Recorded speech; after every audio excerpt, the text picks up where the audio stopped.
خداوند یسوع مسیح کے بابرکت بزرگ جلالی اور قدوس نام میں میرے تمام دیکھنے والے ناظرین کو بہت بہت سلام پیش کرتے ہیں اور امید کرتے ہیں کہ آپ سب بالکل ٹھیک ہوں گے، خوش ہوں گے، خداوند میں مسرور ہوں گے۔ اور اگر کوئی مشکل ہے، پریشانی ہے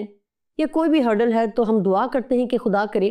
کہ آپ کی زندگیوں میں اگر یہ مشکل رہتی ہے تو خداوند آپ کو ہمت دے، قوت دے، حکمت دے تاکہ آپ اس میں سے نکلیں اور اپنے خداوند کے نام کو عزت اور جلال دیں۔ پروگرام کے آغاز سے پہلے ہی میں پاسٹر غزالہ شفیق کو ویلکم کرنا چاہوں گی۔ سسٹر ویلکم، ایک لانگ ٹائم کے بعد آپ ہمارے ساتھ پھر سے موجود ہیں، مگر خداوند کا شکر کرتی ہوں کہ آپ پھر سے ہمارے ساتھ موجود ہیں۔ مجھے پتہ ہے آپ بہت مصروف رہتی ہیں، ایک دنیا ہے جو آپ کو گھیرے رکھتی ہے، جیسے ابھی آپ آنے سے پہلے ہی بتا رہی تھیں کہ آ رہی تھی آپ کے اور اتنے سارے لوگ آپ کے پاس تھے، مگر پھر بھی آپ نے اس میں سے ٹائم نکالا، اس کے لیے بہت بہت شکریہ۔ تھینک یو پاسٹر شہانہ، یہ میرے لیے خوشی کی بات ہے کہ میں ایک بار پھر برات النساء کے سیٹ پر موجود ہوں اور یہ سفر ہم دونوں نے اکٹھے شروع کیا اور امید ہے کہ اکٹھے ہم اس کو جاری رکھیں گے۔ رکاوٹیں ضرور آتی ہیں لیکن میرا دل ہمیشہ برات النساء کے لیے دھڑکتا بھی ہے اور اس کو کامیاب دیکھنا ہمیشہ ہماری خواہش بھی رہی ہے، میری خواہش بھی رہی ہے اور ایفرٹس بھی رہی ہیں۔ بالکل بالکل، تھینک یو سسٹر۔ اور آپ سبھی جانتے ہیں، جتنے لوگ پاسٹر غزالہ شفیق کو جانتے ہیں، بے انتہا مصروف شخصیت ہیں اور بہت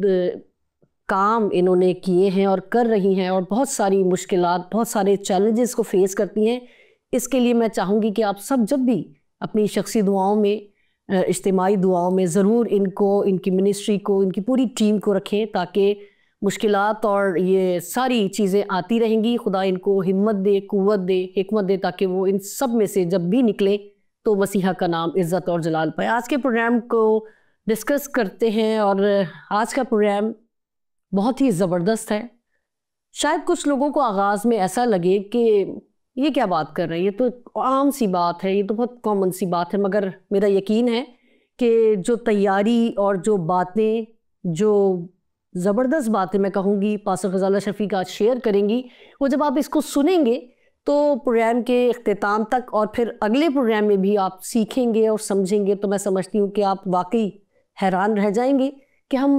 کیسے ان باتوں کو بھلا بیٹھے ہیں یا ہم ان پر تحقیق نہیں کرتے یا سوچتے نہیں ہیں۔ ٹاپک ہے عورت، اور آپ کے سامنے دو عورتیں بیٹھی ہوئی ہیں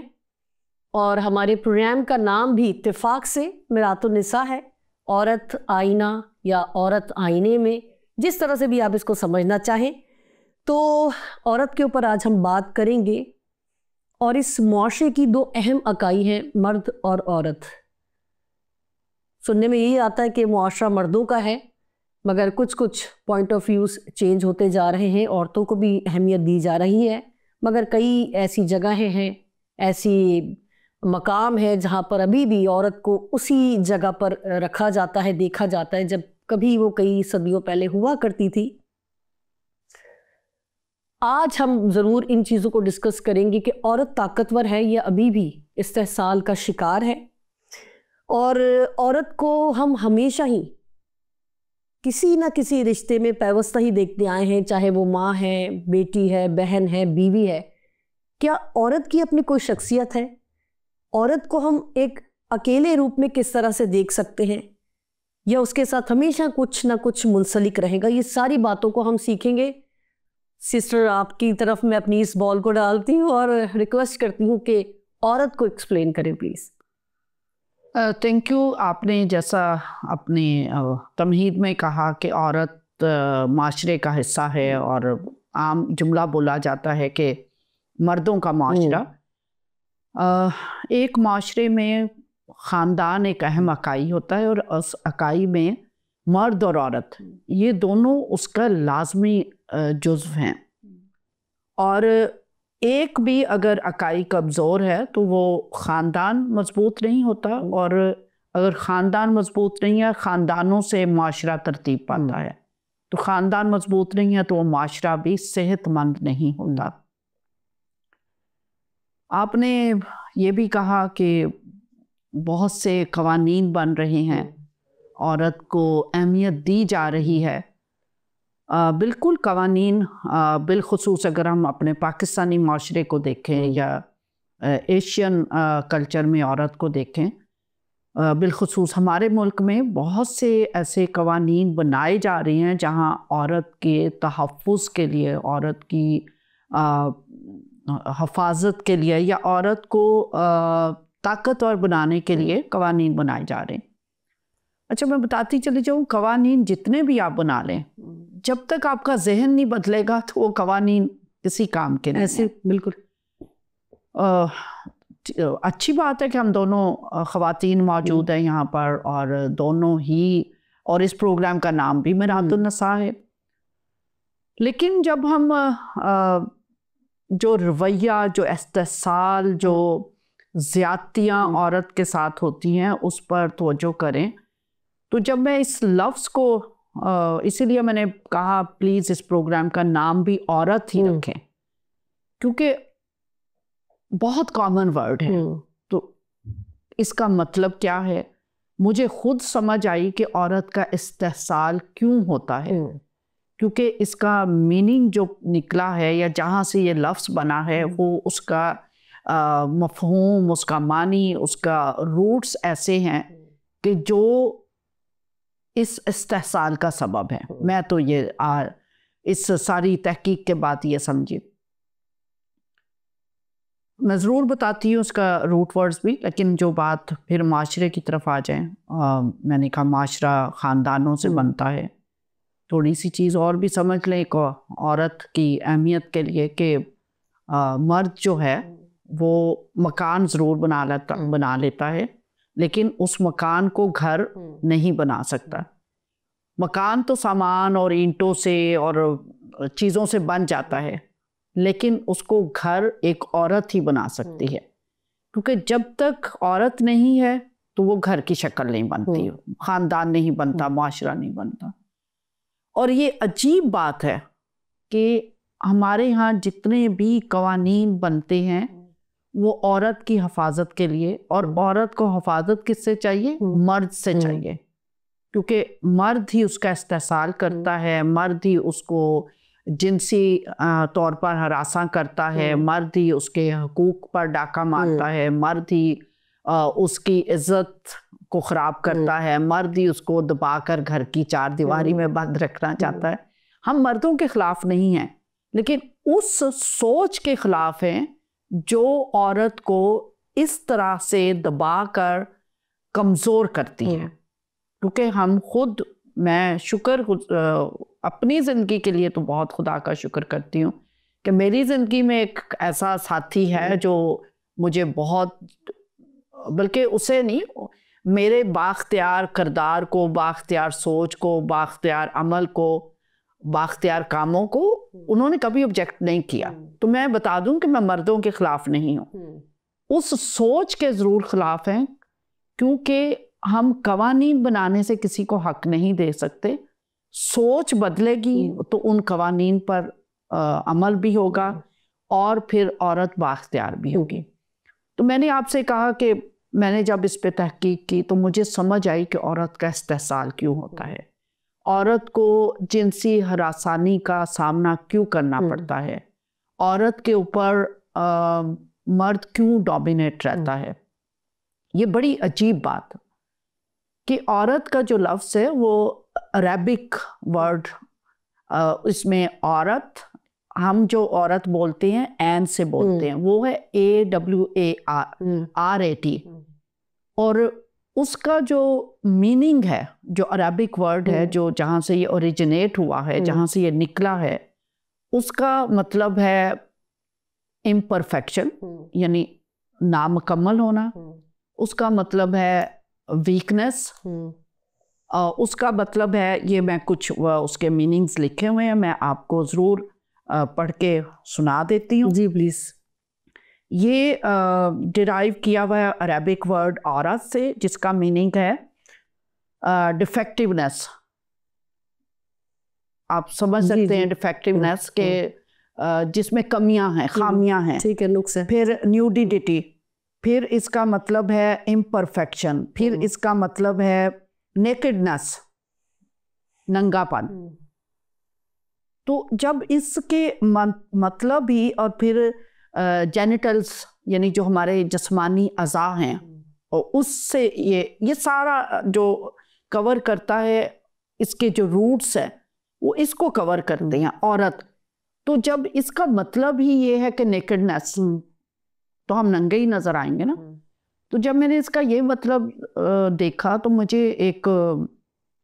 بڑے اسکالر ہی ہیں، وہ ایک بار سوشل میڈیا پہ بیان کر رہے تھے، ان کی ویڈیو ہے کہ عورت جو حور ہے وہ اگر 72 لباس بھی پہن لے گی تو وہ پھر بھی ننگی نظر آئے گی. تو مجھے پہلے بہت حیرت ہوتی تھی کہ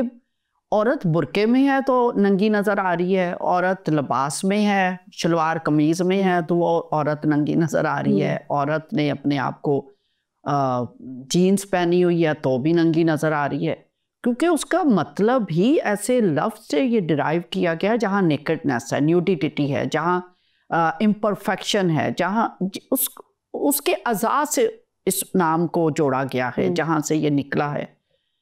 تو مجھے تو لگا کہ شاید ہمیں اس لفظ کا استعمال ہی بند کر دینا چاہیے، کیونکہ جب آپ اس سوچ کے ساتھ ایک خاتون کو دیکھیں گے تو میرا خیال ہے پھر وہی، کیونکہ ہم یہ بھی عام پڑھتے ہیں کہ الفاظ جو ہیں وہ اپنے اندر طاقت رکھتے ہیں، نام اپنے اندر طاقت رکھتے ہیں. تو میں تو اس بات پہ کنونس ہوئی کہ بھی شاید ہمیں خاتون کا لفظ زیادہ، there are so many other words, زن کا لفظ استعمال ہوتا ہے، نساء کا لفظ استعمال ہوتا ہے، خاتون کا لفظ استعمال ہوتا ہے، اور پھر حور کا لفظ استعمال ہوتا ہے. بہت سے الفاظ ہیں جو عورت کے لیے استعمال ہوتے ہیں. لیکن عام طور پہ جو اردو لٹریچر میں عورت کا لفظ استعمال ہوتا ہے، وہ لوگ اسے فیمیل یعنی مؤنث صنف جو ہے اس کے لیے استعمال کرتے ہیں.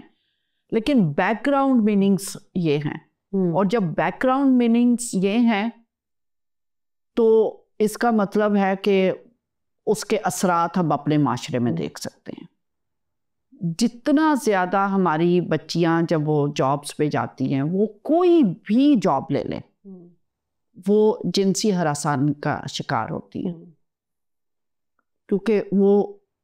100 پردوں میں بھی چھپ جائیں، 72 لباس پہننے، وہ ننگی ہی نظر آنی ہے. تو میرا خیال ہے کہ ہمیں اس لفظ کو ریفریز کرنے کی ضرورت ہے، یا اس کی جو روٹس ہیں اس کو کاٹنے کی ضرورت ہے، تاکہ عورت، ہمارا جو ہم عورت مارچ کا بھی آپ کو پتہ میں حصہ ہوں، تو وہاں ہمارا ایک بہت مشہور سلوگن ہے کہ عزت نہیں انسان ہے عورت، کہ اس کو ایک بطور ہیومن بینگ دیکھیں نا. جیسے مرد کو ایک پوری شخصیت کے طور پہ دیکھا جاتا ہے، اسے امپرفیکٹ نہیں دیکھا جاتا، اس کو نیکڈ نہیں دیکھا جاتا، اس کو ویک نہیں دیکھا جاتا، اس کو عزت کے طور پہ نہیں دیکھا جاتا، اس کو ایک بااختیار انسان کے طور پہ دیکھا جاتا ہے. تو بہت ضرورت ہے کہ جو خواتین ہیں، جو عورتیں ہیں، ان کو بھی ایک بااختیار انسان کے طور پہ دیکھا جائے، ان کو کموڈٹی نہ سمجھا جائے، ملکیت نہ سمجھا جائے، وہ خود بااختیار ہوں. تو اس وجہ سے بہت ضرورت ہے کہ ہم لوگوں کے ذہنوں کی آبیاری بھی کریں، کیونکہ جب تک آپ کی سوچ نہیں بدلتی آپ کا عمل نہیں بدلتا. تو سوچ بدلے گی، جو عورت کو انسان سمجھے گی، بااختیار سمجھے گی، تو پھر اس کا عمل بھی تبدیل ہوگا. سسٹر میں چاہوں گی کہ پلیز آپ یہ بھی ضرور بتائیں کہ ابھی آپ نے معاشرتی طور پر عورت کے مفہوم کو جو ہے وہ بیان کیا ہے،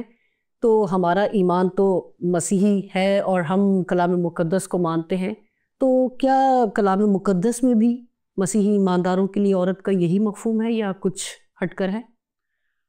نہیں، جب ہم بائبل مقدس کو دیکھتے ہیں، میں بالکل وہ ہبریو روٹس پہ بھی جاؤں گی، گریک جو ہماری اوریجنل زبان ہے وہ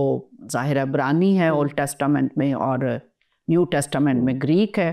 2 اب بائبل ہر زبان میں موجود ہے۔ اوریجن کہاں سے؟ کیونکہ جیسے ہم نے یہ معاشرتی طور پر اس کا دیکھا روٹ کیا ہے، بائبل مقدس میں اگر پہلی عورت کو دیکھیں جس کو خدا نے خلق کیا، اس کو جو خدا ہی نے نام دیا، یعنی یہ بہت اہمیت کی بات ہے کہ اس عورت کو جو پہلی عورت خلق ہوئی تھی اس کو نام کس نے دیا؟ خدا کی ذات نے دیا، اور وہ نام کیا تھا؟ ہوا۔ اور ہوا کا جو مطلب ہے وہ ہے سورس آف لائف یا بگننگ،